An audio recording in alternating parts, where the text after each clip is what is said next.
Salam sejahtera untuk kita semuanya. Selamat datang di e-learning BPSDMD Provinsi Jawa Tengah dalam pelatihan teknis administrasi dasar. Bersama saya, Yuni Indarti, yang akan mendampingi Bapak Ibu sekalian dalam mempelajari materi pelatihan pelayanan prima dalam perkantoran.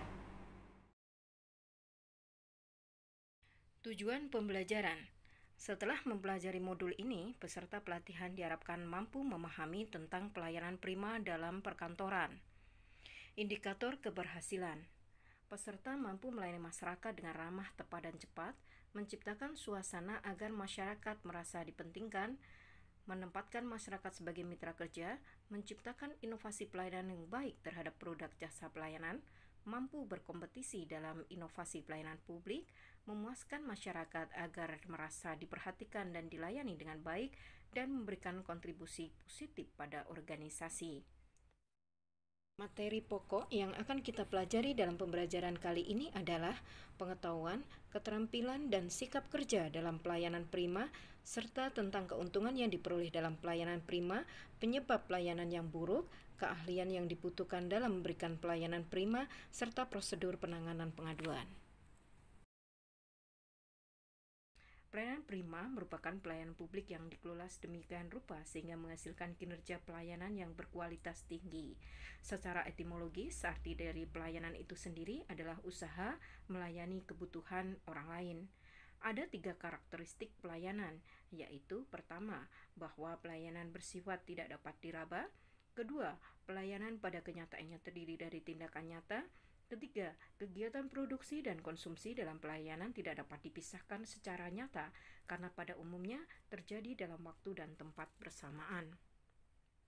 Pelayanan publik menurut RAN RI, segala bentuk kegiatan pelayanan umum yang dilaksanakan oleh instansi pemerintahan di pusat dan daerah dan di lingkungan BUMN, BUMD dalam bentuk barang dan atau jasa, baik dalam pemenuhan kebutuhan masyarakat.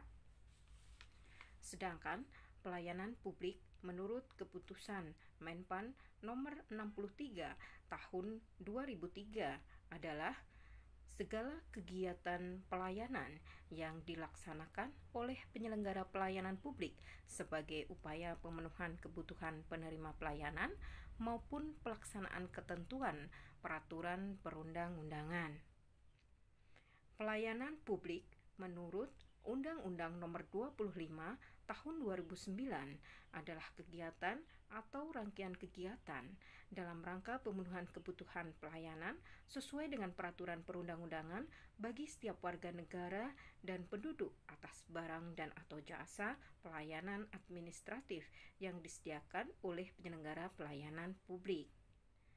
Jadi, pelayanan publik adalah pemberian layanan atau melayani keperluan orang atau masyarakat dan atau organisasi lain yang mempunyai kepentingan pada organisasi itu sesuai dengan aturan pokok dan tata cara yang ditentukan dan ditujukan untuk memberikan kepuasan kepada penerima pelayanan.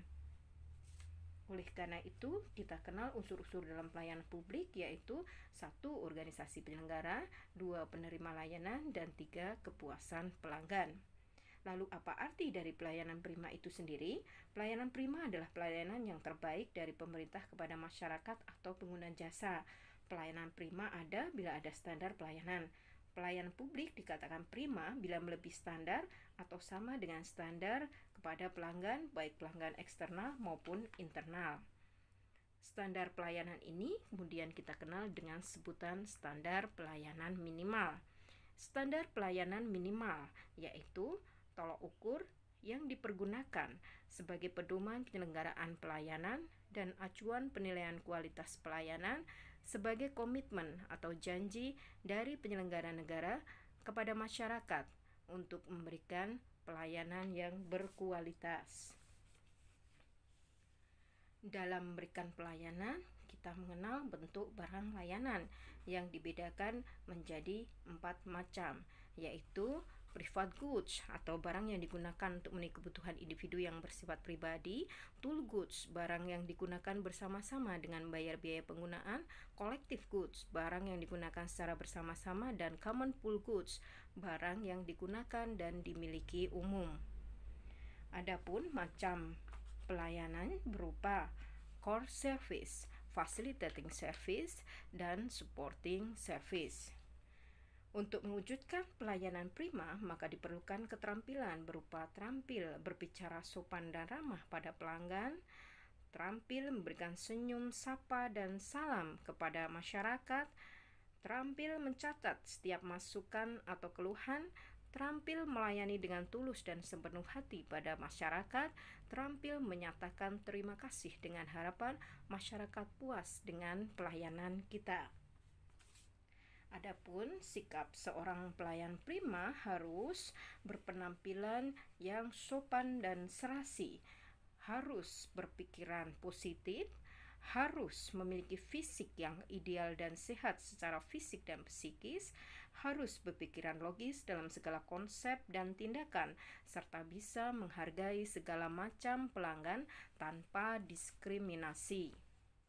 Dengan adanya pelayanan publik yang memuaskan masyarakat, maka kita dapat mendapatkan keuntungan, yaitu merasa aman dalam bekerja, suasana kerja jadi menyenangkan, dan dapat meningkatkan kerjasama tim, semangat staf, dan dapat memotivasi karyawan, serta merasa baik dalam bekerja atau menikmati dalam bekerja.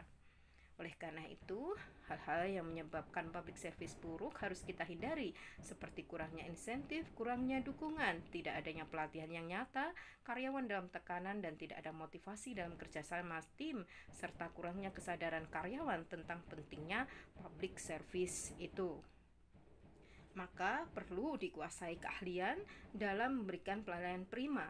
Ada 8 hal yang harus kita kuasai, yaitu keahlian dalam penampilan, keahlian dalam pengamatan, mendengarkan, keahlian memahami bahasa tubuh dan ekspresi wajah seseorang, keahlian berbicara, ahli dalam ketegasan, ahli dalam kedisiplinan, dan ahli dalam bertingkah laku. Prosedur pelayanan pengaduan. Dalam menangani pengaduan, seorang penyelenggara wajib menerima pengaduan sesuai dengan kebijakan No Wrong Door Policy. Pengaduan dapat diterima secara langsung maupun tidak langsung.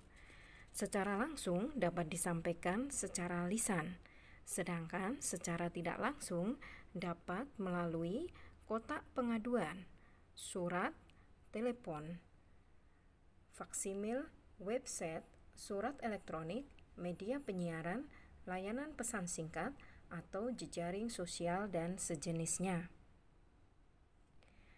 Dalam penyelesaian pengaduan, penyelenggara harus bertanggung jawab memberikan solusi, di mana solusi yang diambil harus memenuhi kriteria seperti spesifik, terukur, dapat dicapai, dan realistis. Solusi dapat berupa penyelesaian pengaduan dan atau rencana perbaikan pelayanan. Seorang pengelola pengaduan wajib merahasiakan informasi dan memberi akses pada masyarakat untuk melihat status penyelesaian pengaduannya. Oleh karena itu, jangan lupa setiap laporan aduan harus didokumentasikan dalam bentuk softfile dan pengelola wajib mempublikasikan kepada masyarakat. Demikian tadi pembahasan materi tentang pelayanan prima dalam perkantoran. Untuk mengetahui lebih detail, Anda bisa membuka modul yang sudah kami sediakan dan referensi-referensi lainnya. Sukses untuk kita semua. Wassalamualaikum warahmatullahi wabarakatuh.